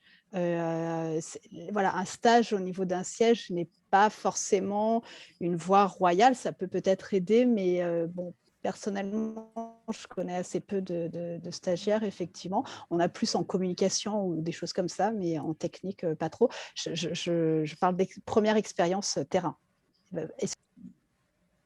Merci. Alain, je vous en prie. Oui, merci. Bon, moi, je dirais oui, oui et non. Je vais parler de l'expérience de terrain. Donc, je dirais, par exemple, dans le contexte actuel en Afghanistan, je dirais que d'abord, avant d'identifier dans quel domaine vous allez recruter un stagiaire, sachez que c'est un domaine prioritaire que vous-même vous jugez que là, dans ce domaine particulier, au niveau local, vous n'avez pas vraiment forcément de bonnes personnes ressources et vous pensez que former 1 ou 2 personnes pourrait vous aider à avoir un backup. Pas nécessairement qu'il y a un poste dans les 2 ou 3 mois qui vont suivre, mais si vous faites correctement votre stage et que vous vous montrez vraiment professionnel, appliqué et que vous puissiez vraiment profiter de ce temps qui vous est offert dans l'institution, il peut arriver que dans les mois à suivre, on puisse faire appel à vous. Ça, c'est très important. Ce n'est pas forcément qu'après 3 ou 6 mois de stage, le 7e mois, vous êtes embauché. Ce n'est pas automatique, mais il peut arriver que l'organisation puisse faire appel à vous si vous êtes vraiment montré vraiment professionnel. Et puis, comme je l'avais dit avant, je veux encore une fois souligner cette importance vraiment particulière des stages, puisque je veux encore une fois parler pour ceux qui ont eu des formations classiques dans les pays où les formations vraiment à la fac ne cadrent pas exactement avec les réalités sur le terrain, ou bien un stage dans un domaine particulier qui vous sera vraiment, par exemple, comme Brigitte l'a souligné, dans le domaine de la surveillance nutritionnelle, si vous avez la chance d'avoir un stage dans ce département particulier, sachez que la formation que vous allez vraiment y recevoir, c'est rare de l'avoir dans d'autres boîtes ou bien dans d'autres institutions. Donc, c'est vraiment une voie importante qui peut vous ouvrir d'autres horizons si vous saisissez avec les 2 mains une occasion de stage qui vous est offerte. Concernant, alors pour ACF, est-ce que les antennes pays prennent des stagiaires? Oui, et c'est ce que je disais tout à l'heure pour Alain. Là, on a sur certaines missions des stagiaires. Et je sais par exemple qu'en Afghanistan, on a 1 ou 2 stagiaires au niveau du département de surveillance nutritionnelle. Après, voilà, ça peut être différents profils. Mais c'est là où, si vous êtes dans des pays où vous avez déjà, alors il y a l'option effectivement stage en lien avec votre école, ou parfois des stages justes, il y a des personnes qui veulent faire des stages de par eux-mêmes, sans forcément être rattachés à une institution. Après, si vous êtes dans un pays où vous avez déjà des organisations opérationnelles, donc là, je vois aussi là, un petit peu les questions qui viennent de différents pays, notamment au Nigeria et autres. À nouveau, c'est un peu en lien avec mon commentaire tout à l'heure, n'hésitez pas à postuler à des postes directement sur le terrain qui peuvent parfois être difficiles pour les quelques premiers mois. Peut-être que vous devrez aller dans des zones un peu plus reculées, dans des conditions un peu plus compliquées, mais ça sera votre porte d'entrée. Et je rebondis à nouveau sur Nathalie. La première expérience, elle est très, très dure à avoir. Moi aussi, j'étais recalée par MDM, j'étais recalée par MSF, donc j'étais prise par ACF. Mais voilà, on postule, on essaye, on pleure quand on rate, mais au bout d'un moment, on y arrive. Par contre, quand on est dedans, après, toutes les portes s'ouvrent. Et à partir du moment où vous avez une première expérience, c'est facile. Moi, je pense que c'est facile de repartir en mission. Quelqu'un qui demande, voilà, diplômé en nutrition humaine et diététique pour un stage chez ACF, quel est le département le mieux placé pour candidater à un stage? C'est là le problème, et c'est pour ça que je voulais insister un peu là-dessus. Chez ACF, le profil de diététicien, nutritionniste, on n'en recrute quasiment plus. Je pense que même déjà dans le passé, on ne recrutait pas énormément. Parce qu'en pratique, on est vraiment dans une prise en charge des cas de malnutrition qui combine effectivement une prise en charge nutritionnelle qui est très standardisée et une prise en charge médicale.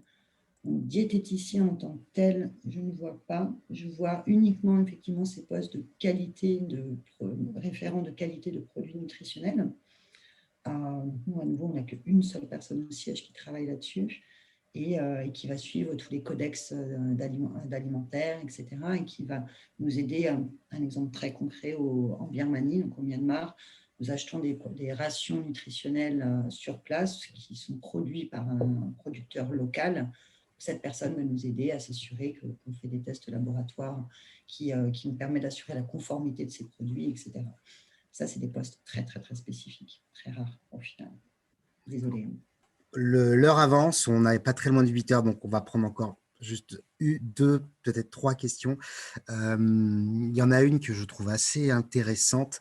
Donc on a là quelqu'un qui dit, quand on regarde un peu sur les sites classiques, quand on cherche un peu sur Internet, on trouve principalement des offres de très grosses structures. Et la personne demande, voilà, est-ce que par ailleurs, il n'y a pas des organisations plus modestes qui auraient aussi des besoins en termes de RH et qui pourraient proposer des missions. Alors, la personne dit des missions de moins grande envergure. Je ne pense pas que ce soit une question d'envergure des missions, mais la question est, y a-t-il la possibilité de démarrer dans des structures plus modestes que des grandes organisations comme MSF, ACF, MDM Qu'est-ce que vous pouvez en dire? Est-ce que en termes Oui, tout à fait, d'expérience, tout à fait. Je pense que c'est même peut-être une bonne porte d'entrée pour avoir cette première expérience qui est un peu difficile. C'est vrai qu'il y a différentes ONG, il y a des ONG qui sont plus sur du développement aussi peut-être. Voilà, donc après, je pense que quand on cherche la première expérience, il faut taper un petit peu à toutes les portes, j'allais dire. Voilà, tout à fait, je pense que ça peut être une très bonne idée d'aller vers des organisations qui sont moins connues et où il y a peut-être moins de postulants, bon, qui souvent ont peut-être moins de budget aussi et recherchent moins de personnes, mais tout à fait, je pense que c'est une très bonne idée. En termes de première expérience aussi, je me permets un complément. Alors, sujet qu'on a déjà traité par ailleurs avec Brigitte Louison, enfin qu'on évoque souvent, c'est le volontariat. Donc que ce soit en France, mais que ce soit aussi dans d'autres pays, notamment dans beaucoup de pays en Afrique de l'Ouest, il y a alors c'est soit piloté directement par des ministères, soit c'est des agences publiques, des agences nationales du volontariat qui proposent des missions. Alors, soit des missions à l'intérieur des pays, soit aussi des missions à l'international. Pareil, vous pouvez aussi regarder du côté des Nations Unies, du côté de l'OIF également, qui ont des corps de volontaires internationaux.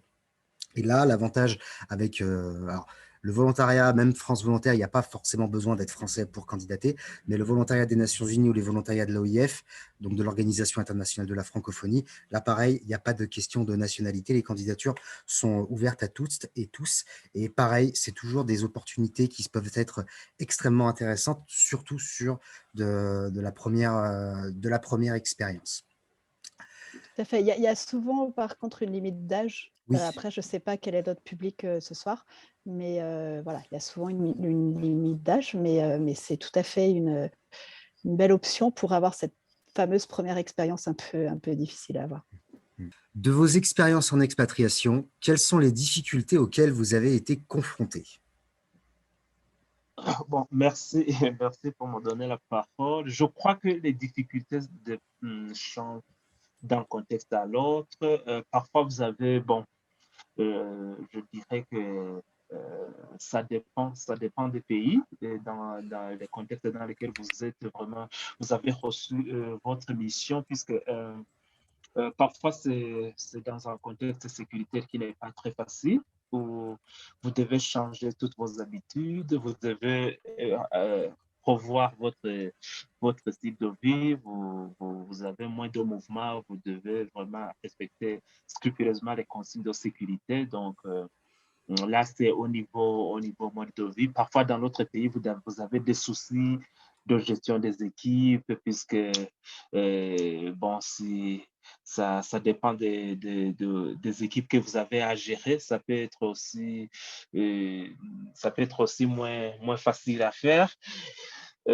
Principalement, je dirais que les grandes difficultés se trouvent surtout au niveau de l'adaptation dans un contexte particulier qui n'est pas forcément celui dans lequel vous avez commencé à travailler, celui dans lequel vous êtes grandi. Vous devez vous adapter, vous devez vivre avec les autres dans un contexte multiculturel et là où les pratiques ne sont pas forcément celles auxquelles vous étiez habitué. Donc, il y a ces aspects qui sont facilement gérables après les 6 premiers mois à la première année de mission. Donc, la deuxième mission ou la troisième, ça vous paraît plus facile à gérer. Donc, vous êtes beaucoup plus habitué. Mais plutôt, il y a ces autres aspects qui dépendent d'un contexte à l'autre, la gestion des équipes, la collaboration avec les partenaires externes qui peuvent changer d'une mission à l'autre et que vous êtes appelé aussi à gérer. Donc, je dirais que c'est principalement les deux aspects qui vous causent problème. Et parfois, ne vous en faites pas, certains contextes qu'on croirait plus compliqués vont vous paraître beaucoup plus simples et les pays que vous pensiez être plus faciles au départ, arrivé sur la mission, vous allez trouver que c'est pas facilement faisable. Par exemple, moi, je dirais paradoxalement que la mission en Afghanistan, après le Burundi, après le Soudan, après la Sierra Leone, paradoxalement, je dirais que c'est en Afghanistan où je me suis vraiment senti beaucoup plus dans mon assiette, où je me suis beaucoup plus senti mieux. Et je sais que c'est pas évident pour tous mes amis, pour la famille, mais vraiment, je dirais que moi-même, j'ai été surpris. C'est paradoxalement en Afghanistan où je me suis senti très bien, où j'ai pas eu beaucoup de difficultés. Donc, parfois, les missions que vous croyez plus faciles vont être compliquées et celles que vous croyez un peu compliquées au départ vont vous paraître beaucoup plus faciles à faire. Et ça dépend du contexte, de vos superviseurs, du contexte dans lequel vous êtes en train d'intervenir. Ça change d'un pays à un autre. Merci. Ouais, je continue. Non, mais je pense qu'Alain a très bien dit. Moi, c'est vrai que selon le contexte, il peut y avoir la sécurité. C'est vrai qu'on peut, en nutrition, souvent dans des contextes où la sécurité peut être compliquée, voire même parfois en contexte de guerre ou ce genre de choses. Donc, ça peut être stressant et pas toujours facile à vivre. Je pense que l'une des plus grandes difficultés, à mon avis, pour les premières missions, c'est le management des équipes. Parce que, notamment quand on est infirmière, bon, je ne suis pas infirmière, moi j'ai un parcours universitaire pour information, donc je suis un peu le mouton noir, mais je pense que quand on est jeune, Encore plus si on est une femme dans certains pays. Voilà, on se retrouve à gérer des équipes, beaucoup d'équipes, et parfois avec des gens qui ont, souvent des gens qui ont plus d'expérience, qui peuvent être médecins, alors que nous, on est seulement infirmières ou diététiciennes ou autre. Donc voilà, ça, la gestion d'équipe, je pense, pour les premières missions, c'est quelque chose qui n'est pas forcément évident. Et puis, et qui se recoupe un petit peu aussi avec l'aspect culturel que Alain parlait.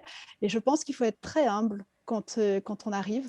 Et il ne faut pas penser qu'on sait tout parce que c'est nous l'expatrié. Et je pense qu'il faut commencer par observer, commencer par discuter avec les équipes. S'il y a quelque chose qui ne fonctionne pas, et essayer de comprendre pourquoi ça ne fonctionne pas. Il y a souvent une raison qui est pas, voilà, qui est la leur.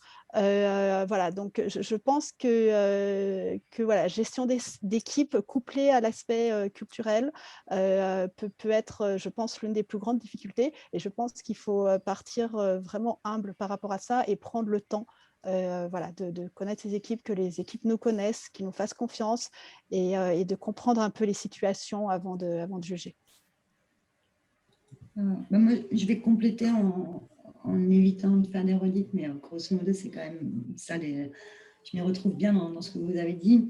Moi, je vais résumer en 3. Hein. La première grosse difficulté, c'était mes premières missions, parce que 25 ans, infirmière, donc effectivement, jamais travaillé sur ordinateur, jamais fait de rapport, jamais touché Excel, jamais géré d'équipe, un anglais très, très limite, avec une équipe de plus de 70 personnes, femmes, dans un contexte musulman, une premier voyage en Afrique, etc. Donc, beaucoup de choses, très jeune, oui, beaucoup de difficultés à la prise de poste. Après, voilà, on s'y fait. Le deuxième gros pour moi, c'était effectivement la sécurité, mais ça, c'est en lien propre au contexte où vous êtes envoyé.